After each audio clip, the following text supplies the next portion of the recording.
Welcome students, अस्सलाम वालेकुम। I am your teacher of physics and chemistry Asadullah, right. आज हम अपने चैनल अपने टीचर.com के प्लेटफॉर्म से बात करने वाले हैं चैप्टर नंबर 2 के नेक्स्ट टॉपिक, इसी same chapter scalars and vector के अंदर, और वो होगा हमारा resolution of a vector. Resolution का मतलब क्या होता है, इसकी डेफिनेशन क्या है और इसकी तारीफ क्या है, इसको हम किस तरह से करते हैं, इसका कॉन्सेप्ट बेसिकली क्या है, वो आज की इस वीडियो के अंदर मैं सब बताता चलूंगा। इंशाल्लाह वीडियो को एंड तक देखिएगा। चलिए शुरू करते हैं इसकी डेफिनेशन से।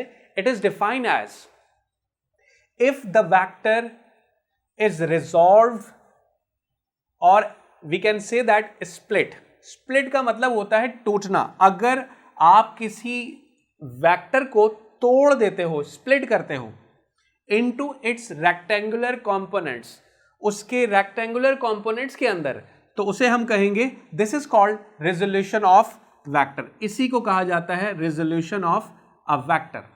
तो क्या मतलब है, चलिए इसको डायग्राम से हम समझते हैं, इसकी एक्सप्लेनेशन क्या हो सकती है। ये हम अपने इस वीडियो में इस टॉपिक को कंटिन्यू करते हैं। तो अब हमारा क्या होगा, पहले हम यहां पर मैं हेडिंग डलवा देता हूं एक्सप्लेनेशन की, ठीक है। अच्छा, एक्सप्लेनेशन के अंदर जिस वेक्टर को रिजॉल्व करने की बात हो रही है उसके रेक्टेंगुलर कंपोनेंट्स के अंदर, इसे हम इंप्लीमेंट करते हैं यहां डायग्राम के अंदर। उसके लिए पहले हम अज्यूम कर लेते हैं वेक्टर ए को। Consider a vector A which makes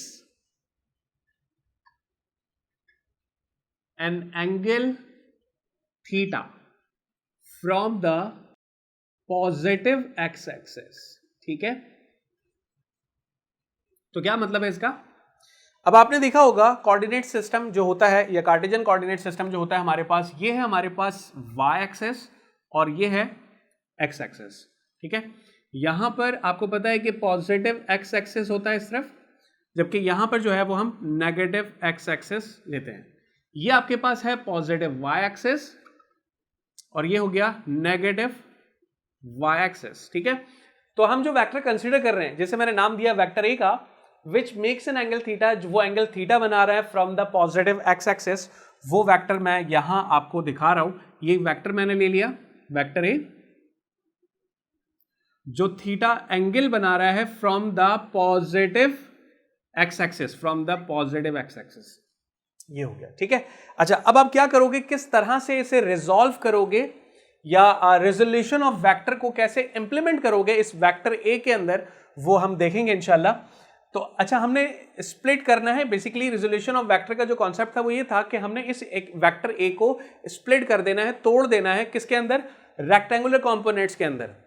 तो चलिए एक काम करते हैं, यहां पर सिंपली मैंने according to head to tail rule के तहत हमें पता है कि अगर हम वेक्टर ए को रिजॉल्व करेंगे, ठीक है, तो आप इस तरह से कर सकते हो कि ये आपने एक पहला वेक्टर बना दिया और उसकी जानिब उसके हेड पर अब आप क्या करोगे, सेकंड वेक्टर बना दोगे, और फाइनली जो रिजल्टेंट वेक्टर होगा उसका हमें पता है कि रिजल्टेंट वेक्टर की जो टेल है वो हम फर्स्ट वेक्टर की टेल के साथ कनेक्ट करेंगे, और रिजल्टेंट वेक्टर के हेड को हम लास्ट वेक्टर के हेड से कनेक्ट कर देंगे। तो इस तरह आपके पास वेक्टर ए का जो रिजल्ट है वो यहां दिख रहा है आपको, और जिन दो वेक्टर्स को ऐड किया गया है, या फिर आप कह सकते हो कि वेक्टर ए को जो आपने स्प्लिट किया है जिन दो वेक्टर्स के अंदर, वो आपके पास यहां पर है, मौजूद है, ठीक है। अच्छा, ये दोनों वेक्टर्स बेसिकली हैं क्या, यहां पर ये दोनों के दरमियान जो बनने वाला एंगल होगा वो होगा 90 डिग्री, ठीक है। और यही वजह है कि ये रेक्टेंगुलर कंपोनेंट्स कहलाते हैं। रेक्टेंगुलर कंपोनेंट्स वो कंपोनेंट्स होते हैं जिन दो वेक्टर्स के दरमियान बनने वाला जो एंगल होता है वो होता है परपेंडिकुलर, यानी दोनों आपस में परपेंडिकुलर होते हैं, और एंगल होगा आपके पास 90 डिग्री का। अब आपको पता है ये आपके पास एक्स एक्सिस मौजूद है, तो इस तरह से क्योंकि हमने वेक्टर ए को रिजॉल्व किया ऑन एक्स एक्सिस, वो आपके पास बन जाएगा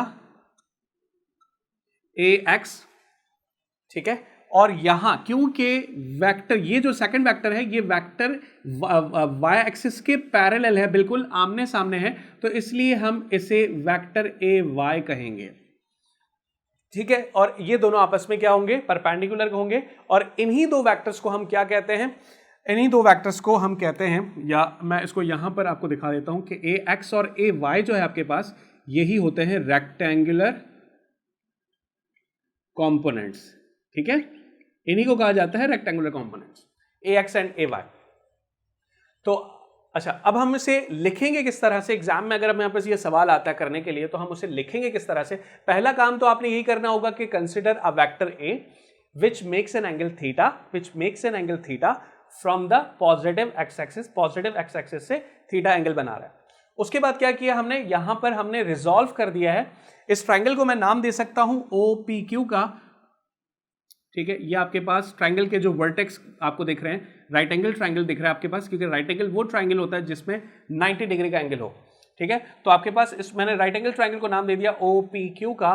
तो उस हिसाब से अब मैं लिख सकता हूं to resolve vector A into its rectangular components, that is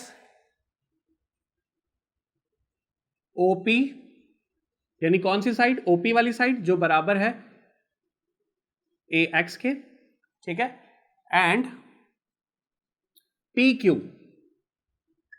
PQ वाली जो साइड है वो आपके पास बराबर होगी किस रेक्टेंगुलर कंपोनेंट के?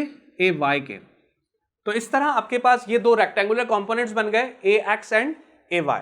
अच्छा, अब हमारे पास जो AX और AY आया है, इसको हम रेक्टेंगुलर कंपोनेंट क्यों कहते हैं, इसका रीजन भी देना जरूरी है। यहां पर आप मेंशन कर लें as AX and AX and AY are perpendicular to each other, therefore it is referred as rectangular components। ठीक है, अब क्योंकि हमारे पास यहां इतनी गुंजाइश नहीं है कि हम इसको मजीद और आगे यहां लेके चल सकें, तो बाकी का जो बचिया हिस्सा है, यानी जो रेक्टेंगुलर कंपोनेंट्स हमने बनाए हैं AX और AY, अब इसका मैग्नीट्यूड भी दिखाना जरूरी है। उसे मैं यहां इस पोर्शन के अंदर समझा देता हूं और वो यहां इस पोर्शन के अंदर कंप्लीट हो जाएगा। ठीक है, तो पहले हेडिंग जो यहां डलेगी वो डलेगी फॉर मैग्नीट्यूड। किन के मैग्नीट्यूड की बात हो रही है? सही सोच रहे हैं, बिल्कुल एग्जैक्टली। जो रेक्टेंगुलर कंपोनेंट्स हमने ड्रॉ किए यहां पर रिजॉल्व करके वेक्टर ए को, उन्हीं के हमने मैग्नीट्यूड्स निकालने होंगे। तो मैग्नीट्यूड निकालने के लिए जो राइट एंगल ट्रायंगल आपको दिख रहा है, उस राइट एंगल ट्रायंगल पे जरा गौर करें और मुझे जरा ये कंफर्म करें कि बेटा इस राइट एंगल ट्रायंगल के अंदर कौन सी साइड बेस होगी, कौन सी साइड परपेंडिकुलर होगी और कौन सी साइड हाइपोटेन्यूज होगी। हम बुनियाद से इन बातों को समझ के आ चुके होते हैं कि हमारे पास जिस साइड के अंदर एडजेसेंट एंगल्स होते हैं, यानी थीटा और 90 जहां पर आपको दिखेगा, उस साइड को मैं कह सकता हूं कि ये साइड क्या होगी? बेस होगी। एग्जैक्टली इसी तरह 90 डिग्री के सामने वाली जो साइड होती है वो साइड होती है हाइपोटेन्यूज। ठीक है, मैं कंप्लीट नहीं लिख रहा यहां पर। ठीक है, हाइपोटेन्यूज। और इसी तरीके से थीटा यानी एंगल के सामने वाली जो साइड होगी वो आपके पास बन जाएगी परपेंडिकुलर। क्योंकि हम यहां पर ट्रिग्नोमेट्रिक फंक्शन की मदद से इसके मैग्नीट्यूड को सॉल्व करेंगे, इसलिए इन बातों को बताना जरूरी था। देखें, सिंपली मैं क्या करने वाला हूं, कंसीडरिंग, थोड़ा सा कॉम्बिनेशन देते हैं मार्कर का ताकि क्लियर नजर आए आप लोगों को। कंसीडरिंग ट्रायंगल, जो ट्रायंगल हमने बनाया था OPQ, इस ट्रायंगल OPQ के अंदर कॉस थीटा किसके बराबर होगा? कॉस थीटा बराबर होता है बेस अपॉन हाइपोटेनस के। बेस है हमारे पास AX और हाइपोटेनस है वेक्टर A। तो यहां मैं लिख लूंगा कि बेस हमारे पास है AX एंड हाइपोटेनस है वेक्टर A। यहां वेक्टर A डिवाइड हो रहा है, दूसरी जानिब आएगा तो क्या होगा? मल्टीप्लाई हो जाएगा। तो आप लिख सकते हो कि A cos थीटा बराबर हो जाएगा AX के। ठीक है, अब क्योंकि दोनों बराबर हैं तो आप इसे इस तरह भी दिखा सकते हो कि AX बराबर हो जाएगा A cos थीटा के। तो ये आपके पास AX का कंपोनेंट हो गया। अब AY रह गया। AY के लिए हम क्या करने वाले हैं? AY के लिए हम बना लेते हैं यहां पर, कोई मसला नहीं। ठीक है जी, इंशाल्लाह यहां पर नजर आ रहा होगा आप लोग। ठीक है, अच्छा अब साइन थीटा ले लेते हैं यहां पर। Sine theta, some people have curly brown hair, right.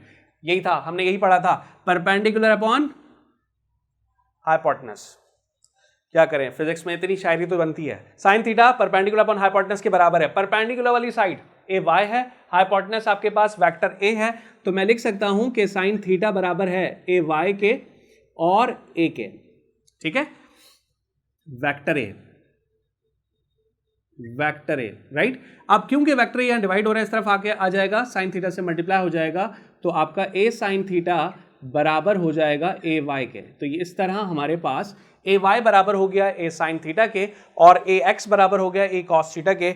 आपने जब एग्जाम में अगर ये सवाल आता है तो आपने किस तरह से इसे अटैम्प्ट करना है और किस वे में अटैम्प्ट करना है, वो सारी बातें हमने इस सेशन के अंदर कवर की हैं। इंशाल्लाह मुझे उम्मीद है कि आप लोगों के ऐसे सवाल जो रिजोल्यूशन ऑफ वेक्टर से रिलेट थे वो आज के टॉपिक के अंदर कंप्लीटली फर्निश्ड हो गए होंगे और वो कॉन्सेप्ट क्लियर हो गया होगा। चलिए हम अपने आज के सेशन को, अपनी इस वीडियो को यहीं पर इख्तिताम करते हैं। नेक्स्ट वीडियो के अंदर एक नए टॉपिक का आगाज़ करेंगे, तब तक के लिए अपना ख्याल रखिएगा। अल्लाह हाफ़िज़।